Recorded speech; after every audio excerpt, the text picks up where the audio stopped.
विद्यार्थी मित्रांनो, आपण मागील वर्षी फर्स्ट इयरला सूक्ष्म अर्थशास्त्राचा कोर एमध्ये अभ्यास केलेला आहे. यावर्षी तुम्हाला कोर एमध्ये स्थूल अर्थशास्त्राचा अभ्यास हा करायचा आहे. स्थूल अर्थशास्त्राविषयीचा अभ्यास करत असताना त्यामध्ये सिलॅबस प्रामुख्याने अभ्यासक्रम जो आहे तो अभ्यासक्रम कोणता आहे, तर हा अभ्यासक्रम या अगोदरचा जो व्हिडिओ बनवला आपण, तर त्या व्हिडिओमध्ये त्या लेक्चरमध्ये ऑनलाईन लेक्चरमध्ये तो अभ्यासाचं आपण स्वरूप कसं आहे, अभ्यास काय आहे, तर याविषयीची चर्चा केलेली आहे. आणि तो व्हिडिओ ते लेक्चर तुम्हाला जर ऐकायचं असेल तर या लेक्चरच्या यूट्यूब जे डिस्क्रिप्शन आहे तर त्यामध्ये तुम्हाला ती लिंक मी उपलब्ध करून देत आहे. तर यामध्ये ती लिंकवर जाऊन तुम्ही तो लेक्चर जो आहे अभ्यासक्रमाच्या संदर्भातलं तो अभ्यासक्रमाचं लेक्चर तुम्ही ऐकावं, पाहावं. आता आपल्याला आज प्रामुख्याने जो अभ्यास सुरू करायचा आहे तो आहे पहिलं चॅप्टर जे आहे स्थूल अर्थशास्त्रामधलं. तर स्थूल अर्थशास्त्रामध्ये पहिलं चॅप्टर आहे इंट्रोडक्शन आणि त्यामध्ये प्रामुख्याने 3 मुद्द्यामध्ये तुम्हाला अभ्यास करायचा आहे. त्यामध्ये पहिला मुद्दा आहे meaning, nature and scope of macro economics. Second, significance and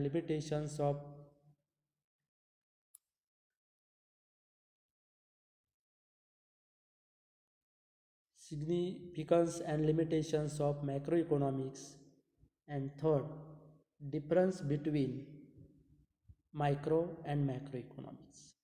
तर हा सिलेबस आपल्याला अभ्यासायचा आणि त्याचं मराठीमध्ये पहिला जो मुद्दा आहे तो आहे स्थूल अर्थशास्त्राचा अर्थ, स्वरूप आणि व्याप्ती, स्थूल अर्थशास्त्राचे महत्त्व, सूक्ष्म व स्थूल अर्थशास्त्रातील फरक. तर हा अभ्यास आपल्याला या पूर्ण चॅप्टरच्या अंतर्गत करायचा आहे.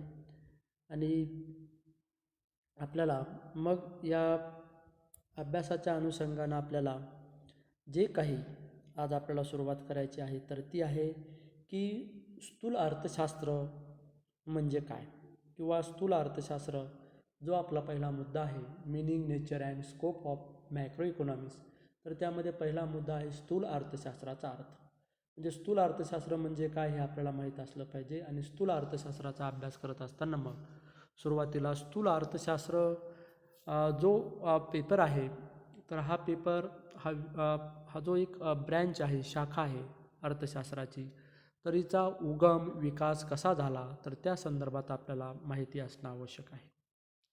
आता स्थूल अर्थशास्त्र आणि सूक्ष्म अर्थशास्त्र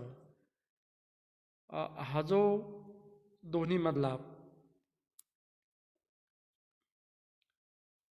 दोन्हीमध्ये जो काही त्याला आपण नावं जी देण्यात आली तर ती नावं प्रामुख्याने ही रॅग्नर फ्रिश या अर्थशास्त्रज्ञांनी दिलेली आहे. सुरुवातीला आर्थिक विश्लेषण करण्याच्या 2 पद्धती होत्या आणि त्या 2 पद्धती म्हणजे एक होती सूक्ष्म आर्थिक विश्लेषण, त्याला आपण मॅक्रो इकॉनॉमिक मेथड असं म्हणतो. तर ही मॅक्रो इकॉनॉमिक मेथड आपल्याला अभ्यासाला होती. आणि मग मॅक्रो इकॉनॉमिक मेथड म्हणजे सूक्ष्म आर्थिक विश्लेषण जे आहे, तर सूक्ष्म आर्थिक विश्लेषण म्हणजे लहान लहान घटकांचं जे काही इकॉनॉमिक ज्याला आपण ॲनालिसिस म्हणतो तर ते करण्याची एक पद्धती, आणि त्याला आपण सूक्ष्म आर्थिक विश्लेषण असं म्हणतो.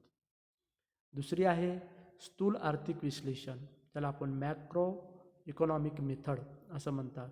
आणि मग आर्थिक विश्लेषण करण्याची जी पद्धती आहे दुसरी तर ती आहे स्थूल आर्थिक विश्लेषण.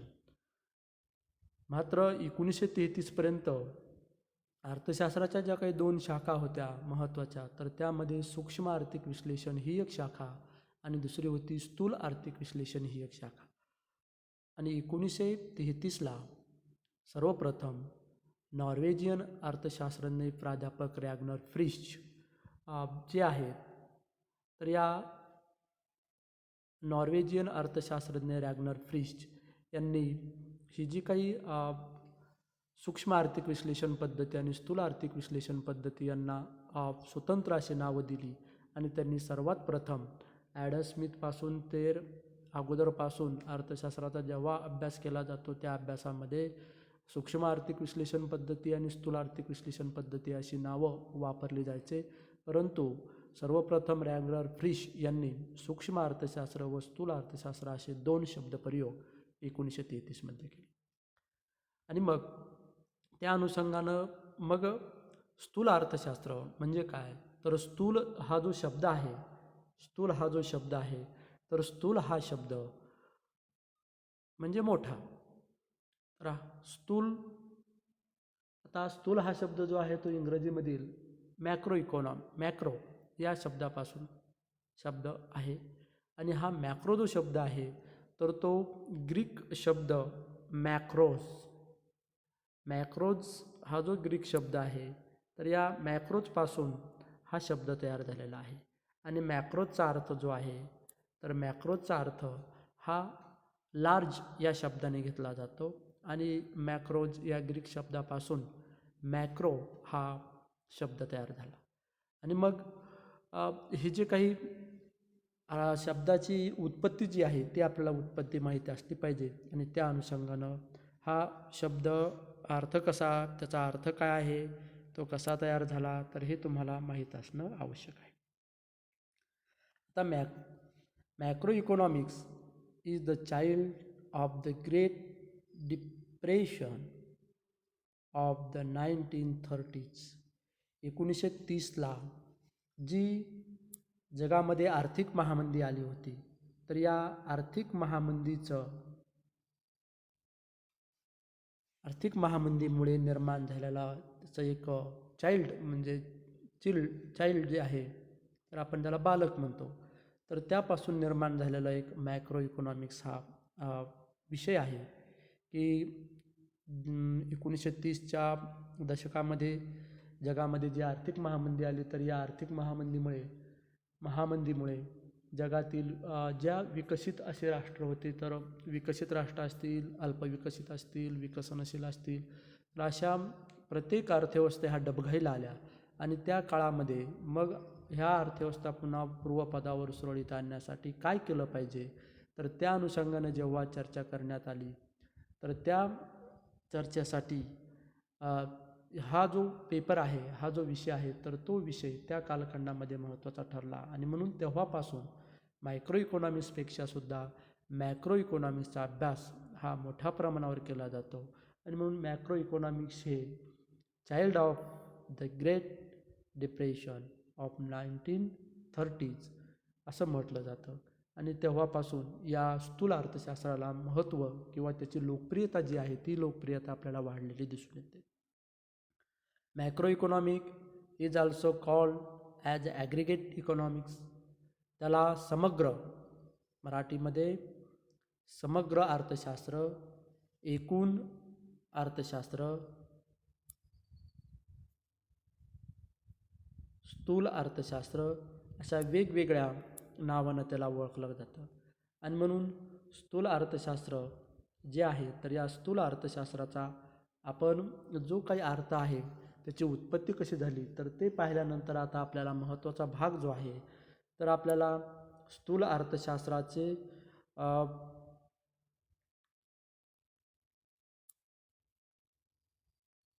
स्थूल अर्थशास्त्र जे आहे तर या स्थूल अर्थशास्त्राचा विकास कसा झाला, डेव्हलपमेंट ऑफ मॅक्रो इकॉनॉमिक्स, तर ते सुद्धा आपल्याला पाहणं महत्त्वाचं आहे. आत्ता सांगितल्याप्रमाणे the great depression of 1930s gave birth to a branch of economics that in 1933 रॅग्नर फ्रिश called macroeconomics. म्हणजे 1930च्या दशकामध्ये जी जागतिक आर्थिक महामंदी आली तर या जागतिक आर्थिक महामंदीमुळे या अर्थशास्त्राच्या या शाखेचा जन्म झालेला आहे. आणि रॅग्नर फ्रिश यांनी या शाखेला स्थूल अर्थशास्त्र असं म्हटलेलं आहे.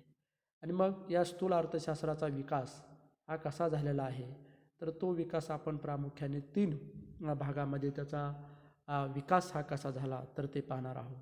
तर स्थूल अर्थशास्त्र जे आहे तर या स्थूल अर्थशास्त्राचा विकास पाहत असताना मग पहिला जो पार्ट आहे स्थूल अर्थशास्त्र, त्याचा पहिला जो भाग आहे तर तो आहे सनातनवादी स्थूल अर्थशास्त्र. आणि मग सनातनवादी स्थूल अर्थशास्त्र जे आहे त्याला आपण इंग्रजीमध्ये क्लासिकल मॅक्रो इकॉनॉमिक्स असं म्हणतो. तर हे सनातनवादी स्थूल अर्थशास्त्र याचं या स्थूल अर्थशास्त्राच्या विकासाचा अभ्यास करत असताना मग स्थूल अर्थशास्त्राचा जो काही अभ्यास आपल्याला करायचा आहे तर त्यामध्ये सनातनवादी स्थूल अर्थशास्त्र हे महत्त्वाचं आहे. आणि सनातनवादी अर्थशास्त्रज्ञांनी मुक्त बाजार यंत्रणा, खाजगी मालमत्ता हक्क आणि व्यावसायिक नफ्याच्या हेतूने निर्देशित केलेली भांडवली अर्थव्यवस्थेच्या स्थूल आर्थिक विश्लेषणाचा एक साधा दृष्टिकोन या सनातनवादी अर्थशास्त्रज्ञांनी मांडला होता. आणि मग सनातनवादी स्थूल अर्थशास्त्रज्ञांनी जे काही विचार मांडले तर हे जे विचार होते तर ती मुक्त बाजार भाव यंत्रणा त्यामध्ये असली पाहिजे.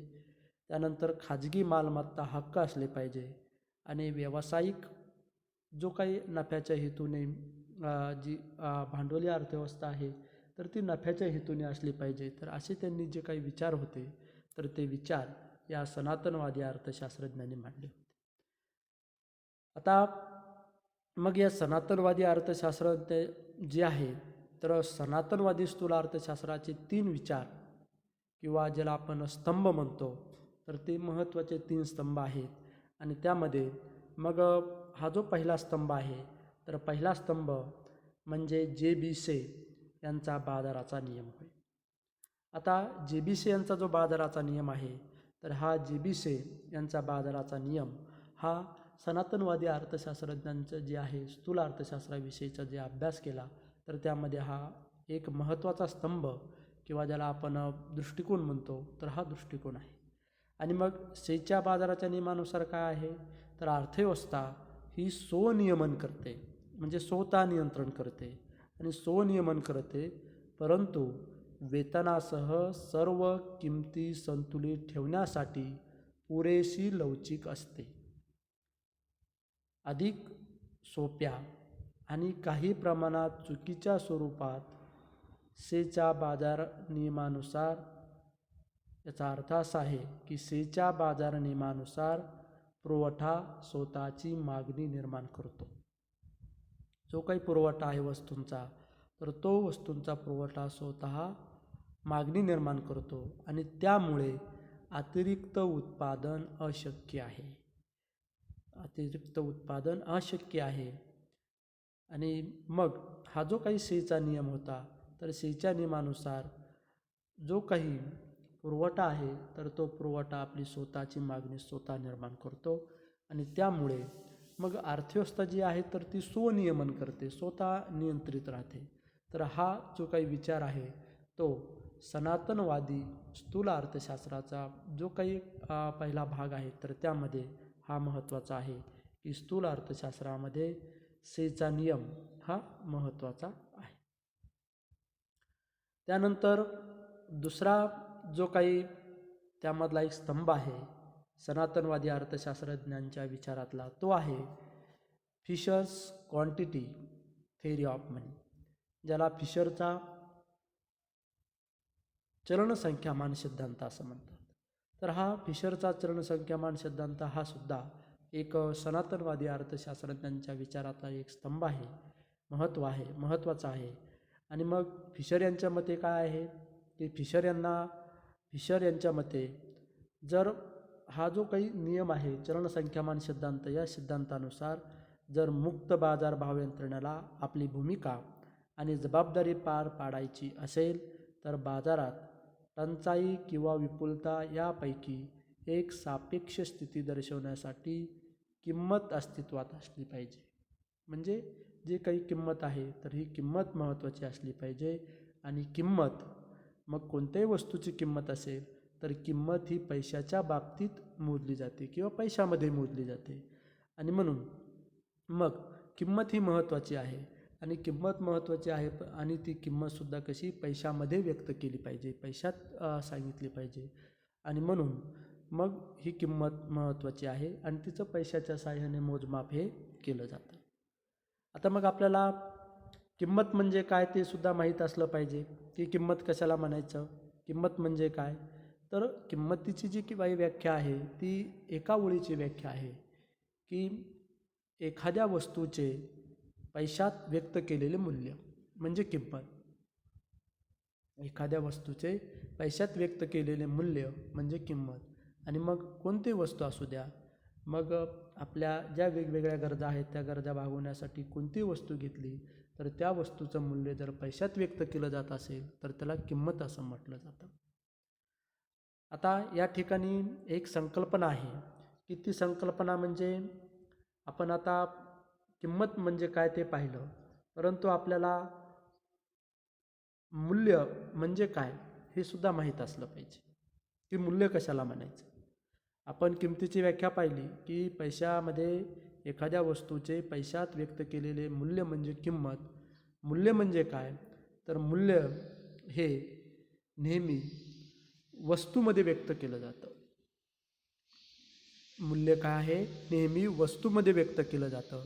उदाहरणार्थ आपण पाहतो की ग्रामीण भागामध्ये शेतकरी काय करतात की एखाद्या शेतकऱ्याच्याकडे जर मोठ्या प्रमाणावर बाजरीचं पीक झालं असेल तर तो काय करतो की दुसऱ्या एखाद्या शेतकऱ्याकडे गव्हाचं पीक असेल तर तो काय करतो की आपल्याकडील समजा 10 किलो बाजरी असेल तर ती 10 किलो बाजरी देऊन 5 किलो गहू घेतो. काय करतो, 10 किलो बाजरी देऊन 5 किलो गहू घेतो. तर याचा अर्थ आहे की 10 किलो बाजरीचं मूल्य हे 5 किलो गहू आहे. म्हणजे जेव्हा वस्तूचं मूल्य वस्तूमध्ये व्यक्त केलं जातं, वस्तू काय आहे, एका वस्तूच्या बदल्यात दुसरी वस्तू घेतली जाते तेव्हा त्याला मूल्य असं म्हटलं जातं. आणि ही दोन्हीमध्ये जी काही क्रिया आहे की 10 किलो बाजरीचा मोबदला म्हणजे 5 किलो गहू, तर हे झालं त्या दोन्हीमधलं मूल्य. तर मग आपल्याला वस्तूची किंमत आणि वस्तूची जे काही ज्याला आपण मूल्य म्हणतो तर ही मूल्य ही संकल्पनासुद्धा माहीत असली पाहिजे. आणि मग फिशरच्या या नियमानुसार किमती नियंत्रित करण्यासाठी पैसा हे एक महत्त्वपूर्ण साधन आहे की पैशाच्या साहाय्याने किमती आपल्याला नियंत्रित करता येतात. आणि म्हणून फिशर यांनी हा जो काही चलनसंख्यामान सिद्धांत आहे तर तो चलनसंख्यामान सिद्धांत हा मांडलेला आहे. तर तो सुद्धा एक सनातनवादी अर्थशास्त्रज्ञांच्या विचारामधला एक महत्त्वपूर्ण विचार आहे. त्यानंतर तिसरा जो स्तंभ आहे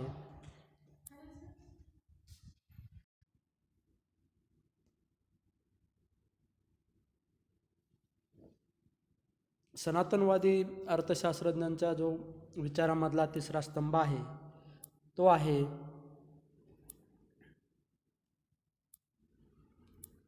वालरस.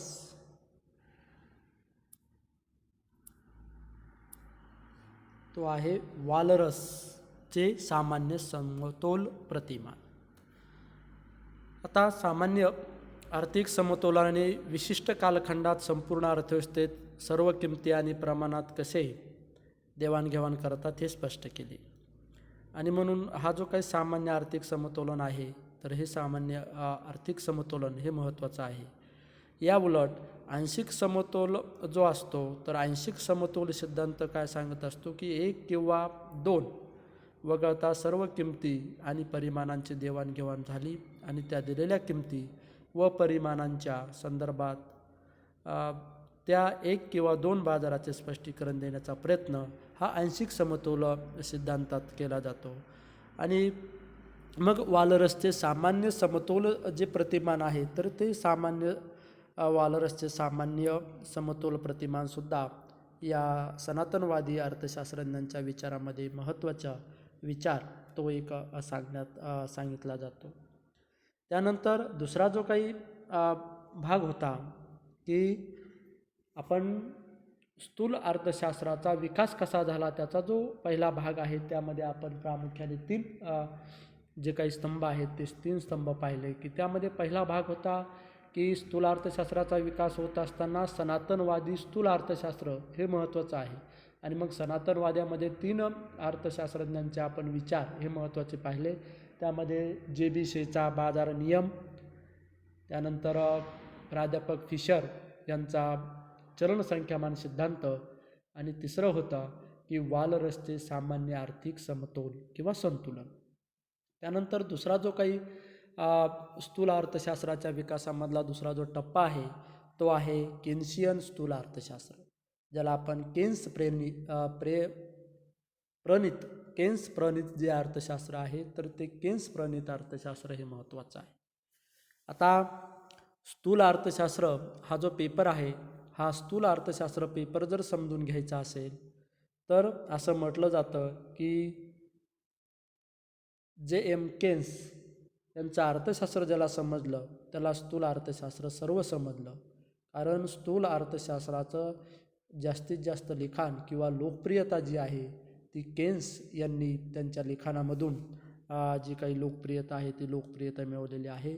म्हणून आपल्याला जे काही केन्स यांचे विचार आहेत तर केन्स हे स्थूल अर्थशास्त्रामध्ये महत्त्वाचे आहेत.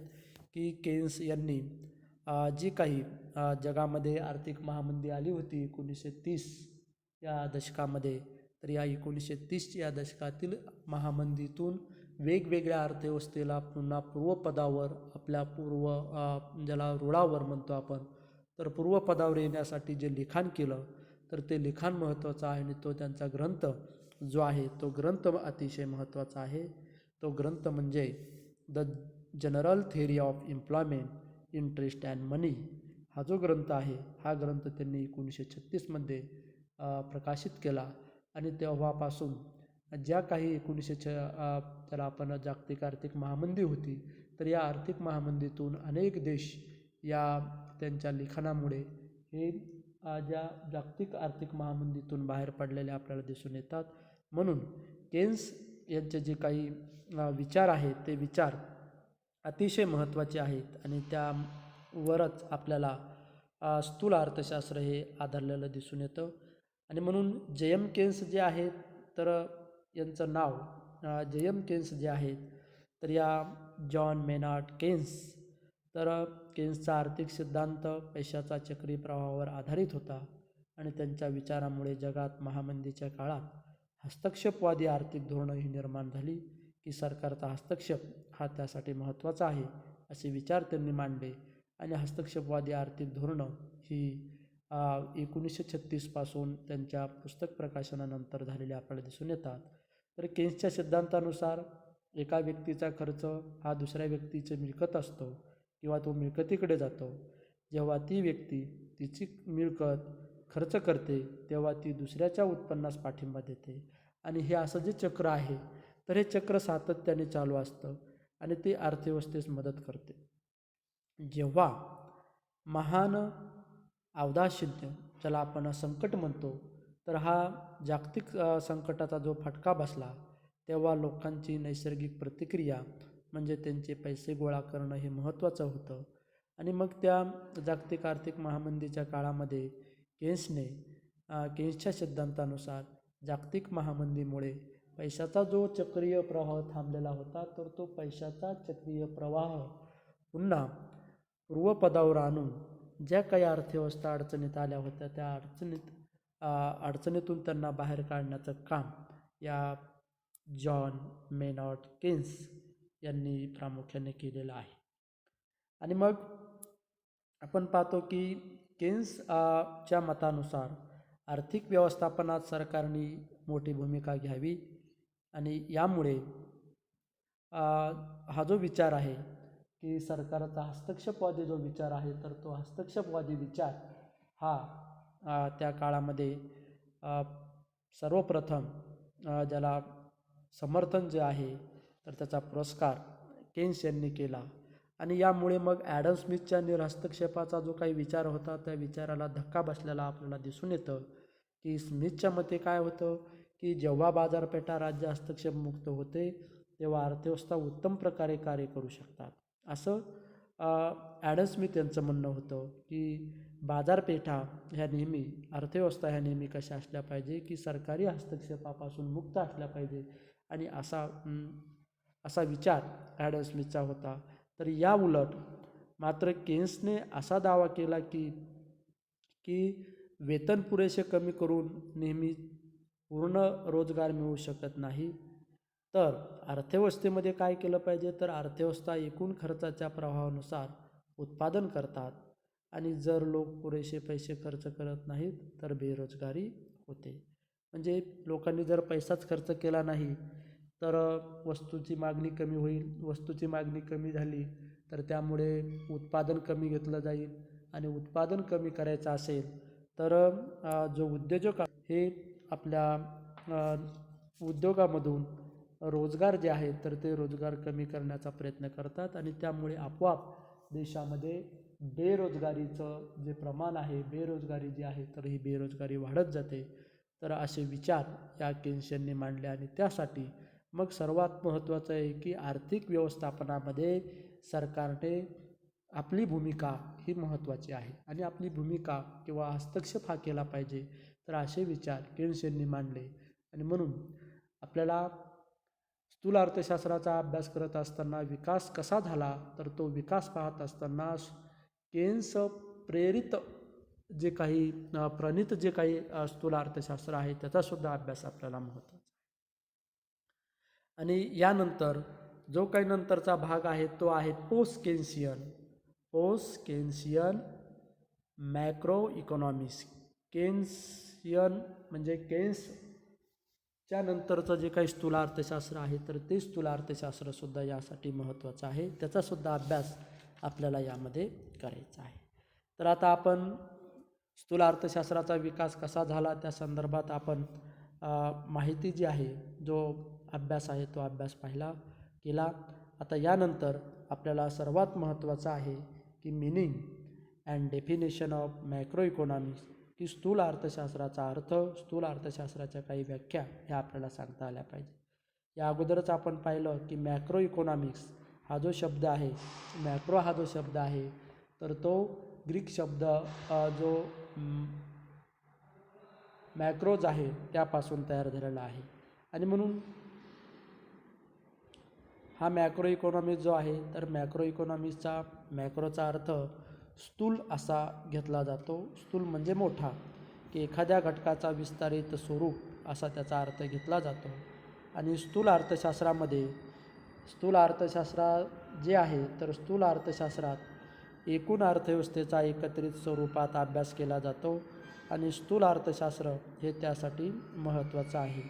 की स्थूल अर्थशास्त्र हा अभ्यास करत असताना तर त्यामध्ये मग स्थूल अर्थशास्त्राचा एकत्रित जी काही अर्थव्यवस्था आहे त्या अर्थव्यवस्थेचा एकत्रित अभ्यास केला जातो. तर स्थूल अर्थशास्त्राचा अभ्यास पाहत असताना आपल्याला मग त्याची व्याख्यासुद्धा काही माहीत असल्या पाहिजे की स्थूल अर्थशास्त्र म्हणजे काय हे सांगत असताना मग आपल्याला व्याख्या सांगता आली पाहिजे आणि मग त्या व्याख्येच्या दृष्टीने सुद्धा आपल्याला काही व्याख्या ह्या सांगता आल्या पाहिजे.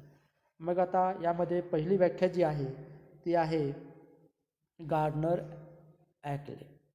तर गार्डनर ॲक्ले यांनी स्थूल अर्थशास्त्राची व्याख्या करत असताना अशी व्याख्या केली की देशातील उत्पादनाची एकूण राशी, साधनसंपत्तीच्या वापराचे प्रमाण, राष्ट्रीय उत्पन्न, सर्वसाधारण किंमत पातळी या समुच्चयाशी स्थूल अर्थशास्त्राचा संबंध येतो. म्हणजे स्थूल अर्थशास्त्र जे आहे तर स्थूल अर्थशास्त्र यामध्ये प्रामुख्याने कशाचा अभ्यास केला जातो किंवा त्याचा संबंध कोणकोणत्या घटकाशी येतो तर देशातील उत्पादनाची एकूण राशी म्हणजे एकूण किती उत्पादन आहे तर ते एकूण राशी, साधनसंपत्तीच्या वापराचे प्रमाण, ते प्रमाण कसं आहे, त्यानंतर राष्ट्रीय उत्पन्न, सर्वसाधारण किंमत पातळी आणि या सर्व घटकांचा अभ्यास हा स्थूल अर्थशास्त्रामध्ये केला जातो. आणि म्हणून मग गार्डनर ॲक्ले यांच्या मते काय आहे तर स्थूल अर्थशास्त्र आर्थिक घडामोडींचा मोठ्या व्यापक स्वरूपात अभ्यास करते आणि हे जे काही व्यापक स्वरूपात अभ्यास करते आणि आर्थिक जीवनाशी निगडीत सर्व बाजूशी त्याचा संबंध येतो. म्हणजे उत्पादनाची एकूण राशी असेल, साधन संपत्तीच्या वापराचे प्रमाण असेल, त्यानंतर राष्ट्रीय उत्पन्न असेल, सर्वसाधारण किंमत पातळी असेल, तर ह्या ज्या काही आर्थिक जीवनाशी निगडित बाबी आहेत, तर त्या बाबींचा अभ्यास हा स्थूल अर्थशास्त्रामध्ये केला जातो. आता स्थूल अर्थशास्त्रात स्थूल अर्थशास्त्रामध्ये स्थूल, समग्र, सरासरी, एकूण, समुच्चय यांच्या वर्तनाचा अभ्यास केला जातो. म्हणजे हे जे वेगवेगळे शब्द आहेत, तर या शब्दांना स्थूल, समग्र, सरासरी, एकूण, समुच्चय, तर या सर्व बाबींचा अभ्यास हा स्थूल अर्थशास्त्रामध्ये केला जातो. संपूर्ण अर्थव्यवस्थेशी संबंधित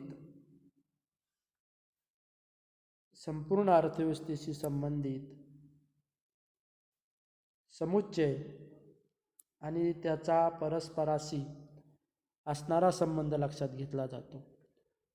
स्थूल अर्थशास्त्रामध्ये संपूर्ण अर्थव्यवस्थेशी संबंधित जो काही समुच्चय असेल, तर तो समुच्चय आणि त्याचा परस्परांशी असणारा जो काही संबंध आहे, तर तो संबंध हा महत्त्वाचा आहे किंवा तो लक्षात घेतला जातो. आणि समतोल किमती ठरवल्या जातात, की समतोल किमती ह्या सुद्धा महत्त्वाच्या आहेत, की किमती ह्या समतोल असल्या पाहिजे, संतुलन असलं पाहिजे. तर या समतोल किमती या ठरवल्या जातात.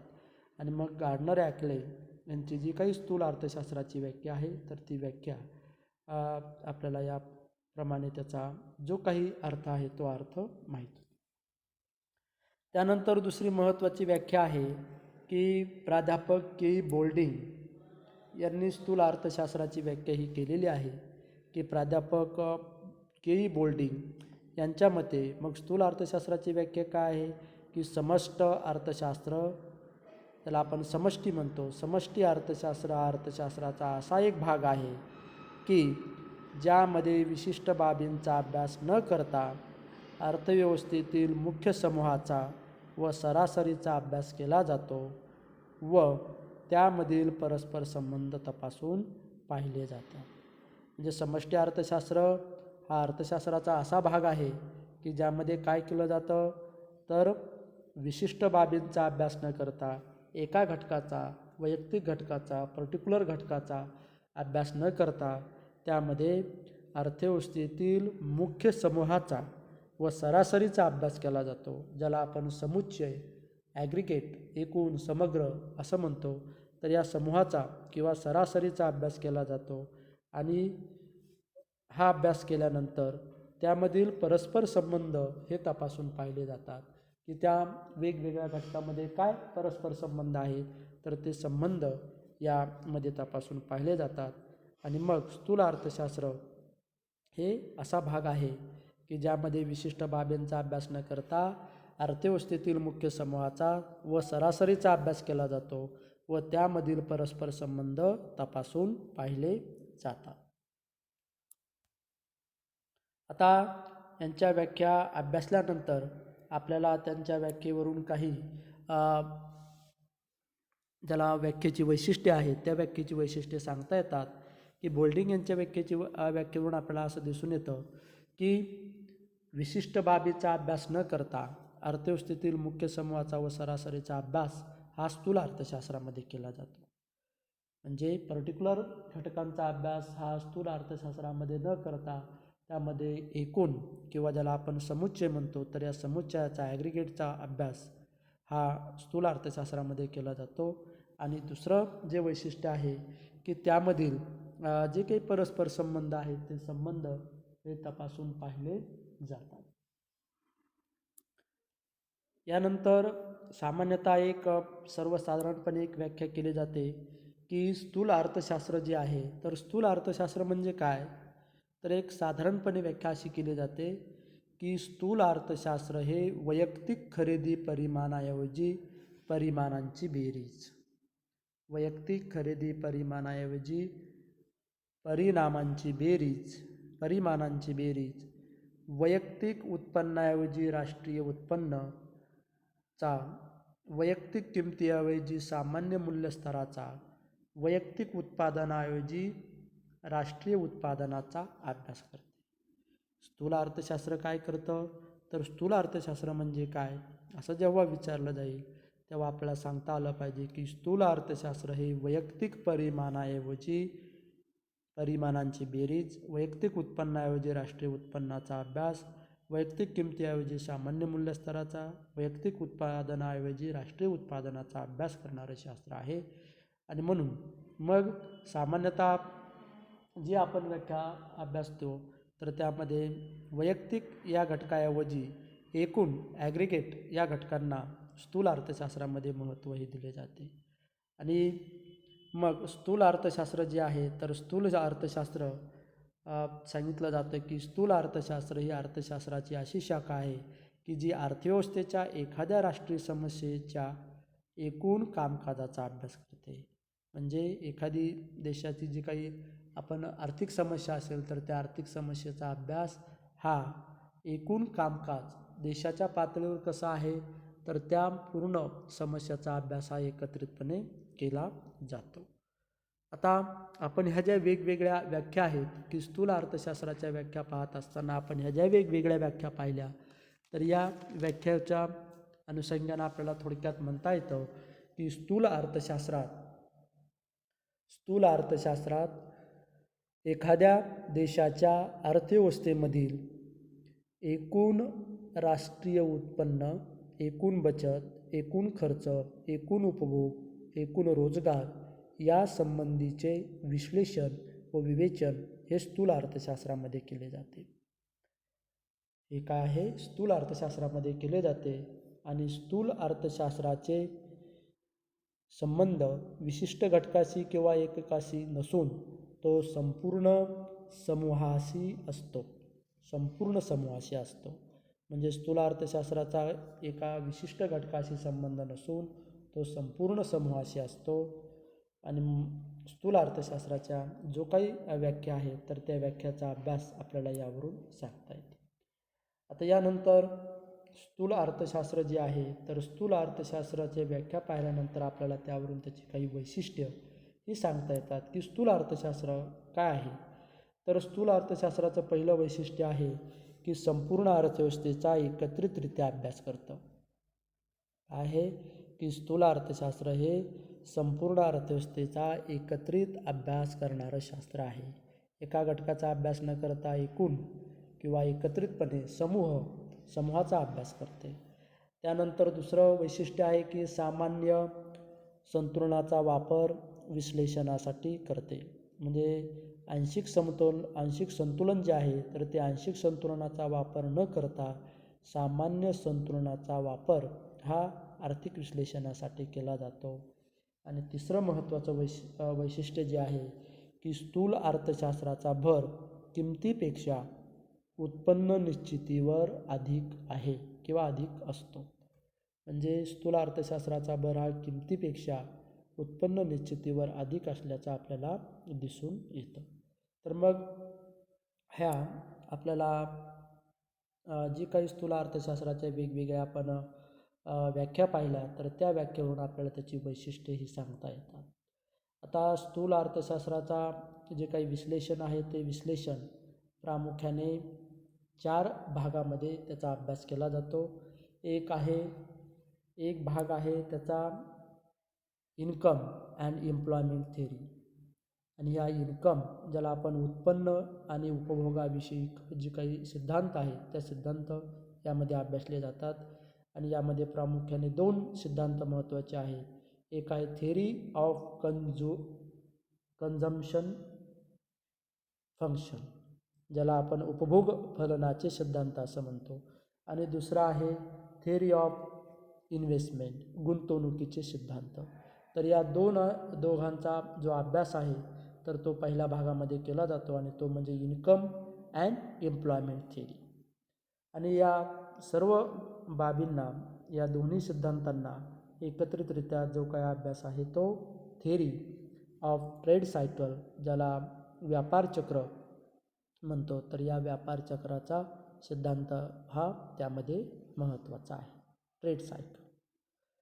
त्यानंतर दुसरा जो काही मॅक्रो इकॉनॉमिक्स ॲनालिसिस करत असताना दुसरा जे काही सिद्धांत आहे भाग आहे तर तो आहे general price theory and theory of inflation, ज्याला आपण सामान्य किंमत सिद्धांत आणि प्राईस थेअरी ऑफ इन्फ्लेशन ज्याला आपण भाववाढीचे सिद्धांत असं म्हणतो. त्यानंतर आहे तिसरा भाग इकॉनॉमिक ग्रोथ, आर्थिक वृद्धी, आणि चौथा आहे macro economic theories of distribution, ज्याला आपण वितरणाचे सिद्धांत जे आहे तर ते वितरणाचे सिद्धांत यामध्ये अभ्यासले जातात. आणि मग वितरणाच्या सिद्धांतामध्ये वेजेस आणि प्रॉफिट हे कसे निश्चित होतात, कसे ठरवले जातात, तर त्या संदर्भाचा अभ्यास आपल्याला यामध्ये करायचा आहे किंवा मॅक्रो इकॉनॉमिक ॲनालिसिस करत असताना ते सुद्धा अभ्यासले जाते. तर यानंतर आपल्याला स्थूल अर्थशास्त्र जे आहे तर स्थूल अर्थशास्त्राचा जो काही अर्थ आहे तो अर्थ पाहिल्यानंतर आपल्याला स्थूल अर्थशास्त्राचं स्वरूप हे पाहणंसुद्धा महत्त्वाचं आहे की स्थूल अर्थशास्त्राचे स्वरूप जे आहे तर मग स्थूल अर्थशास्त्राचे स्वरूप पाहत असताना त्यामध्ये मग स्थूल अर्थशास्त्राचे प्रामुख्याने पुढील काही बाबी आहेत की त्या बाबीवरून आपल्याला स्थूल अर्थशास्त्राचं स्वरूप हे सांगता येतं. आणि मग यामध्ये काही मुद्दे आहेत तर त्या मुद्द्याच्या आधारावर आपल्याला स्थूल अर्थशास्त्राचं स्वरूप हे सांगता येतं. आणि त्यामध्ये पहिला स्वरूप सांगत असताना पहिला मुद्दा आहे की स्थूल अर्थशास्त्र संपूर्ण अर्थव्यवस्थेचा एकत्रित अभ्यास करते. म्हणजे संपूर्ण अर्थव्यवस्थेचा एकत्रित अभ्यास करते. स्थूल अर्थशास्त्रात आर्थिक समस्येचे विश्लेषण करताना संपूर्ण अर्थव्यवस्थेशी संबंधित समुच्चयांचा एकत्रित अभ्यास केला जातो. आणि यामध्ये मग उत्पन्न, रोजगार, किंमत पातळी याच्या किमतीचा अभ्यास हा स्थूल अर्थशास्त्रामध्ये केला जातो. आणि मग उत्पन्न असेल तर देशाचं राष्ट्रीय उत्पन्न कसं आहे, रोजगार आहे, किंमत पातळी आहे, तर यांचा एकत्रितरित्या संपूर्ण अर्थव्यवस्थेचा एकत्रितरित्या अभ्यास हा स्थूल अर्थशास्त्रामध्ये केला जातो. त्यानंतर आहे सामान्य संतुलनाचा वापर विश्लेषणासाठी करते. आणि मग सामान्य संतुलनाचा वापर विश्लेषणासाठी स्थूल अर्थशास्त्रामध्ये केला जातो. आणि मग आपण या अगोदर व्याख्या पाहत असताना अभ्यासलं की स्थूल अर्थशास्त्र काय करतं की संपूर्ण अर्थव्यवस्थेशी संबंधित समूह आणि त्यांचा परस्परांशी असणारा संबंध हा विचारात घेऊन समूहाचा समतोल किमती ह्या ठरवण्याचं काम या स्थूल अर्थशास्त्रामध्ये केला जातो. आणि मग यासाठी सामान्य संतुलनाचा वापर हा आर्थिक विश्लेषण करत असताना करण्यात येतो. आणि मग यासाठी उदाहरणार्थ देशातील एकूण गुंतवणूक आणि एकूण बचत समान असतील तेथे राष्ट्रीय उत्पन्नाचा समतोल होतो. आणि म्हणून मग देशातील एकूण गुंतवणूक व एकूण बचत ज्या ठिकाणी समान असेल, ज्या ठिकाणी सारखी असेल, तर त्या ठिकाणी देशाचं राष्ट्रीय उत्पन्नाचं समतोल किंवा संतुलन जे आहे तर ते संतुलन घडून येतं. आणि म्हणून त्या संतुलन हे सामान्य संतुलन जे आहे तर या सामान्य संतुलनाचा वापर हा स्थूल अर्थशास्त्रामध्ये आर्थिक विश्लेषण करत असताना केला जातो. त्यानंतर स्वरूप पाहत असताना तिसरा मुद्दा आहे की स्थूल अर्थशास्त्राचा भर किमतीपेक्षा उत्पन्न निश्चितीवर अधिक असतो. स्थूल अर्थशास्त्राचा भर किमतीपेक्षा उत्पन्न निश्चितीवर अधिक असतो. आणि मग स्थूल अर्थशास्त्रात प्रामुख्याने संपूर्ण अर्थव्यवस्थेशी संबंधित समूहाचा अभ्यास हा केला जातो. आणि त्यामुळे वस्तू व उत्पादन घटकांच्या किमती ठरविण्यापेक्षा अर्थव्यवस्थेत उत्पन्न निश्चितीवर जास्त भर देण्याचं काम स्थूल अर्थशास्त्र करतं. आणि त्याबरोबरच नुसतं राष्ट्रीय उत्पन्न वाढवून चालत नाही तर त्याबरोबर देशामध्ये रोजगार पातळी, किंमत पातळी यासारख्या बाबींचा सुद्धा अभ्यास या स्थूल अर्थशास्त्रामध्ये हा प्रामुख्याने केला जातो. सूक्ष्म अर्थशास्त्रामध्ये आपण पाहिलं की जास्तीत जास्त भर हा वस्तूंच्या किंमत निश्चितीवर असतो. परंतु स्थूल अर्थशास्त्रामध्ये त्यापेक्षा वेगळा दृष्टिकोन किंवा वेगळं मत हे मानलं जातं. आणि स्थूल अर्थशास्त्रामध्ये मग किंमतीपेक्षा उत्पन्न निश्चितीवर अधिक भर हा दिला जातो. त्यानंतर चौथा मुद्दा आहे की देशातील आर्थिक समस्यांचा अभ्यास.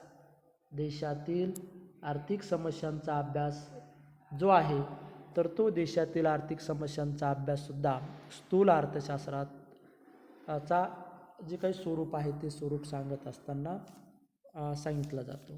आणि मग देशातील उपस्थित विभिन्न समस्या ह्या आर्थिक विकासात अडथळा निर्माण करतात आणि या समस्यांचा योग्य रीतीने अभ्यास करण्यासाठी स्थूल अर्थशास्त्र उपयुक्त ठरते. आणि मग ह्या ज्या काही समस्या आहेत तर या समस्यामध्ये कोणत्या समस्याचा समावेश होतो तर मग देशातील दारिद्र्य आहे, बेरोजगारी आहे, बेकारी आहे, चलनवाढ आहे.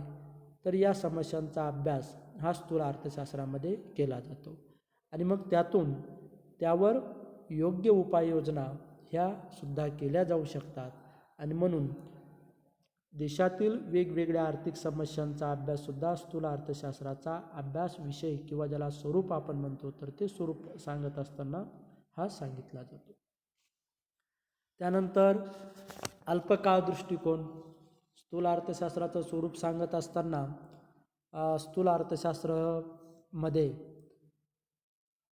स्थूल आर्थिक विश्लेषण करताना अल्पकाळावर भर दिलेला आहे. अल्पकाळ म्हणजे काय की ज्या काळात तांत्रिक परिस्थिती, लोकांच्या सवयी, आवडीनिवडी, लोकसंख्या आणि श्रमशक्तीची उपलब्धता इत्यादी गोष्टी ज्या आहेत तर त्या गोष्टी ह्या नेहमी स्थिर असतात. आणि म्हणून अल्पकाळावर जास्तीत जास्त भर हा स्थूल अर्थशास्त्रामध्ये दिलेला आहे. आणि यापेक्षा लॉर्ड केन्स यांचं मत हे महत्त्वाचं आहे की लॉर्ड केन्स यांच्या मते अल्पकाळात आर्थिक घटनांचे विश्लेषण हे अधिक वास्तववादी असते. कारण दीर्घकाळात आपण सर्वजण मृत झालेलो असतो. म्हणून आर्थिक प्रश्न अल्पकाळाचा विचार करून सोडवायला हवेत असा विचार लॉर्ड केन्स, ज्याला आपण जेएम केन्स म्हणतो, तर या केन्स यांनी मांडला की अल्पकाळामध्ये आर्थिक घटनांचं विश्लेषण अधिक वास्तववादी होते. आणि त्याचं कारण जे सांगितलं त्यांनी तर ते कारण असं आहे की दीर्घकाळात आपण सर्वजण मेलेलो असतो, मृत असतो. आणि मग दीर्घकाळाचा विचार करण्याऐवजी अल्पकाळाचा विचार हा केला जावा आणि आर्थिक प्रश्न अल्पकाळाचा विचार करून सोडवायला हवेत असं मत केन्स यांनी मांडलेलं आहे. म्हणून अल्पकाळ दृष्टिकोन जो आहे तर तो दृष्टिकोन यामध्ये महत्त्वाचा आहे. त्यानंतर आहे की स्थूल आर्थिक धोरण, की जे स्थूल आर्थिक धोरण आहे तर ही धोरणं ठरवण्यासाठी सुद्धा, धोरण निश्चिती करण्यासाठी सुद्धा स्थूल अर्थशास्त्र हे महत्त्वाचं आहे. की आपण पाहिलं की स्थूल अर्थशास्त्रामध्ये संपूर्ण अर्थव्यवस्थेचा अभ्यास जो आहे तर तो अभ्यास हा स्थूल अर्थशास्त्रामध्ये केला जातो. आणि मग स्थूल अर्थशास्त्रामध्ये संपूर्ण अर्थव्यवस्थेचा अभ्यास करत असताना अर्थव्यवस्थेच्या पातळीवर उद्भवणाऱ्या ज्या वेगवेगळ्या आर्थिक समस्या आहेत त्या आर्थिक समस्या सोडवण्यासाठी जी काही ज्याला सोडवण्यासाठी उपयोगी पडणारी जी काही आर्थिक धोरणं आहे तर ती आर्थिक धोरणं निश्चित करण्याचं काम स्थूल अर्थशास्त्र करतं. आणि म्हणून स्थूल आर्थिक धोरणं जे आहेत तर ते त्याचं एक स्वरूप सांगितलं जातं. त्यानंतर आहे की पैशामध्ये मोजमाप हे केलं जातं. म्हणजे जे काही स्थूल अर्थशास्त्रामध्ये वस्तूच्या किमती आहेत तर त्या वस्तूच्या किमती ह्या पैशात मोजमाप त्याचं केलं जात असताना समग्र लक्ष्य अर्थशास्त्रात एकूण मागणीच्या संदर्भात वेगवेगळ्या वस्तूंची आणि सेवांच्या मागणीची बेरीज केली जाते. परंतु वस्तूच्या मोजण्याची परिमाणे वेगवेगळी असल्यामुळे त्याची बेरीज करता येत नाही. त्यासाठी वस्तूच्या किमतीवर त्यांची बेरीज केली जाते. आणि म्हणजे काय आहे की मग वेगवेगळ्या वस्तू आहेत अर्थव्यवस्थेमध्ये, वेगवेगळ्या सेवा आहेत, तर या सर्व वस्तू आणि सेवांची जी काही मागणी असते तर त्या मागणीची बेरीज करणं शक्य नसतं. परंतु आपण जेव्हा वस्तू आणि सेवांचं जे मोजमाप आहे ते मोजमाप आपण जेव्हा पैशामध्ये करू तेव्हा आपल्याला त्यांच्या सर्वांची बेरीज ही करता येणं शक्य आहे. परिमाणं जरी वेगवेगळे असले वस्तूंची आणि सेवांची ही आपण बेरीज करू शकत नाही, परंतु त्याचं जर पैशामध्ये त्याचं मूल्य व्यक्त केलं आणि मग त्या पैशामध्ये आपण त्याचं मोजमाप हे करू शकतो. आणि म्हणून स्थूल अर्थशास्त्रामध्ये जास्तीत जास्त भर हा त्याचं पैशात मोजमाप केलं जातं आणि त्यामुळे ते एक स्वरूप त्याचं सांगितलं जातं. आणि दुसरं शेवटी एक स्वरूप सांगितलं जातं की स्थूल अर्थशास्त्रामध्ये व्यापार चक्राचा अभ्यास केला जातो. म्हणजे मग आपण व्यापार चक्र जे आहे की स्थूल अर्थशास्त्रामध्ये व्यापार चक्राचा अभ्यास हा केला जातो. आणि मग प्रत्येक देशाच्या अर्थव्यवस्थेमध्ये समतोलाची अवस्था असावी ज्यामुळे अर्थव्यवस्थेचा विकास घडून येतो. मात्र देशात नेहमी अशी अवस्था खूप काळ टिकून राहील असे नसते, कारण व्यापार चक्रातील असमतोलामुळे किंवा असंतुलनामुळे अर्थव्यवस्थेमध्ये तेजी व मंदी अशा 2 अवस्था निर्माण होतात आणि याचा अभ्यास हा स्थूल अर्थशास्त्रामध्ये केला जातो. म्हणजे व्यापार चक्रामध्ये ज्या 2 महत्त्वाच्या ज्या काही अवस्था आहेत त्यामध्ये एक आहे तेजी ज्याला आपण भाववाढ म्हणतो आणि एक आहे मंदी. तर या 2 अवस्था या नेहमी निर्माण होत असतात आणि म्हणून या व्यापार चक्राचा अभ्याससुद्धा स्थूल अर्थशास्त्रामध्ये केला जातो. तर आपण आज या ऑनलाईन लेक्चरच्या माध्यमातून स्थूल अर्थशास्त्राचा अर्थ आणि त्याचे स्वरूप या 2 मुद्द्याचा अभ्यास आपण आज केलेला आहे. या ऑनलाईन लेक्चरमध्ये आपण हा अभ्यास की स्थूल अर्थशास्त्र जे आहे स्थूल अर्थशास्त्राचा उगम किंवा आपण ज्याला विकास म्हणतो तर तो विकास कसा झाला आणि त्याचा उगम जे आहे सुरुवात कशी झाली त्या सुरुवातीच्या संदर्भात आपण काही विचार काही अभ्यास पाहिला. आणि त्यानंतर स्थूल अर्थशास्त्राचा अर्थ आणि स्थूल अर्थशास्त्राच्या व्याख्या असतील अर्थ असतील त्या व्याख्यासुद्धा आपण अभ्यासल्या. आणि त्यानंतर स्थूल अर्थशास्त्राचं स्वरूप वेगवेगळ्या मुद्द्यांच्या आधारावर जवळपास 8 मुद्दे आहेत. तर त्या 8 मुद्द्याच्या आधारावर आपण स्थूल अर्थशास्त्राचे स्वरूप याचा अभ्यास केलेला आहे. यानंतरच्या ऑनलाईन तासामध्ये आपण स्थूल अर्थशास्त्राची व्याप्ती जी आहे स्थूल अर्थशास्त्राची व्याप्ती या घटकांचा आपण अभ्यास करूया. तर या ऑनलाईन लेक्चरमध्ये आपल्या ज्या काही समस्या असतील तर त्या समस्या या यूट्यूबच्या डिस्क्रिप्शन किंवा कॉमेंट बॉक्स ज्याला आपण कॉमेंट बॉक्स म्हणतो तर त्या कॉमेंट बॉक्समध्ये आपण त्या समस्या आपण ज्या काही अडचणी असतील समस्या असतील त्या कॉमेंटमध्ये आपण कॉमेंट करू शकता आणि त्या सोडवण्याचा आपण प्रयत्न करूया. Okay, thank you.